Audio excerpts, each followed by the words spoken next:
राहुल और मोनिका ने एक दूसरे की ओर देखा। उनके मन में संदेह के बादल मंडराने लगे। कौन हो सकता है वह? क्या गांव का कोई अपना ही उनके साथ गद्दारी कर रहा था? अर्जुन की वापसी की साजिश। गांव के बाहर एक पुराने गोदाम में विक्रम और अर्जुन अपनी अगली चाल चल रहे थे। अर्जुन का चेहरा गुस्से से लाल था। वह अभी भी उस अपमान को नहीं भूला था जो मोनिका ने सबके सामने उसे खूबियां गिनाकर ब्रेकअप करके दिया था। भाई, वह राहुल और मोनिका अभी भी जिंदा हैं। हमें अभी हमला करना चाहिए। नहीं अर्जुन, हमला अब हम नहीं, वे करेंगे। हम उन्हें शहर बुलाएंगे। उस तिजोरी के लालच में राहुल शहर जरूर आएगा और वहां मेरा इलाका है। वहां न कोई ठाकुर होगा, न कोई गांव वाला। अर्जुन, मोनिका, उसे मैं अपने पास रखूंगा भाई। उसे उसकी औकात दिखानी है। विक्रम ने एक कुटिल मुस्कान के साथ अपने भाई की ओर देखा। जुदाई का नया डर। अगली सुबह राहुल ने फैसला किया कि वह शहर जाएगा। उसे उस तिजोरी का राज खोलना ही होगा ताकि विक्रम का डर हमेशा के लिए खत्म हो सके। मैं भी तुम्हारे साथ चलूंगी राहुल। मैं तुम्हें अकेले उस खाई में नहीं जाने दूंगी। नहीं मोनिका, गांव में तुम सुरक्षित हो। पुल टूट चुका है। शहर जाने का रास्ता जंगल से होकर जाता है और वह बहुत खतरनाक है। मोनिका, तुम्हारे बिना हर रास्ता खतरनाक है राहुल। अगर तुम जाओगे तो मैं भी इसी वक्त अपनी जान दे दूंगी। राहुल ने मोनिका के जुनून को देखा। वह जानता था कि मोनिका को रोकना नामुमकिन है। उसने उसे अपने सीने से लगा लिया। राहुल, ठीक है, हम साथ चलेंगे। हमारी तरफ का अंत या तो उस तिजोरी के साथ होगा या फिर हमारी मौत के साथ। ठाकुर रघुवीर सिंह ने उन्हें आशीर्वाद दिया, पर उनकी आंखों में एक अनजाना खौफ था, जैसे वह कुछ जानते हों जो वह बता नहीं पा रहे थे।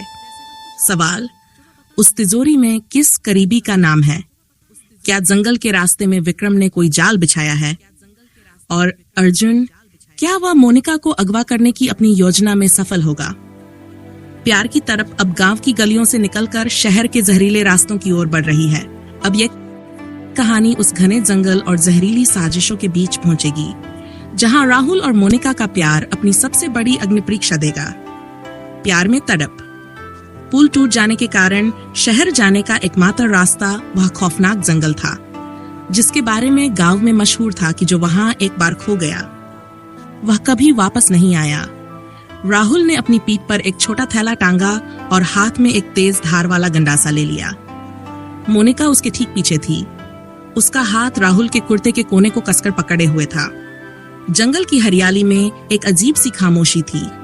ऊंचे ऊंचे पेड़ों की टहनियां सूरज की रोशनी को जमीन तक पहुंचने से रोक रही थीं। पीछे मुड़कर मोनिका, थक गई हो मोनिका? अगर कहो तो थोड़ी देर यहाँ विश्राम कर लें। नहीं राहुल, जब तक हम उस शहर की सुरक्षित सीमा तक नहीं पहुंच जाते, मेरा दिल बैठा जा रहा है। मुझे ऐसा लग रहा है जैसे कोई हजारों आंखें हमें झाड़ियों के पीछे से देख रही हैं। राहुल ने मोनिका को अपने करीब खींचा और उसके माथे से पसीना पोंछा।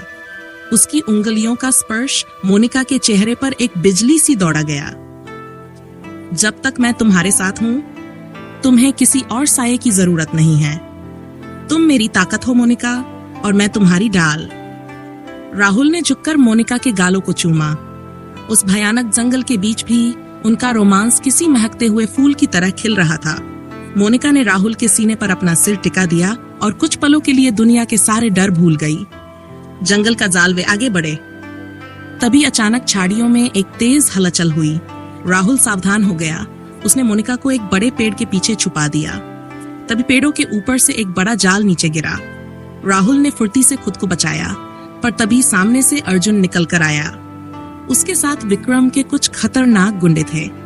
अर्जुन की आंखों में खून सवार था। अर्जुन, बच गए राहुल, पर इस जाल से तो बच जाओगे। मेरी नफरत से कैसे बचोगे? तुमने मोनिका को मुझसे छीना है।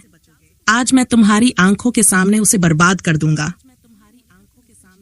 अर्जुन, तूने अपनी खूबियां तो पहले ही खो दी थी, आज अपनी इंसानियत भी खो दी।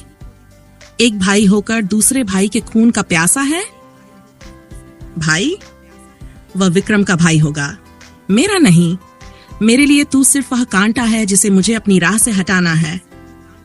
अर्जुन ने एक नशीला रुमाल निकाला और मोनिका की तरफ झपटा। राहुल ने उसे रोकने की कोशिश की, पर 2 गुंडों ने राहुल को पीछे से पकड़ लिया।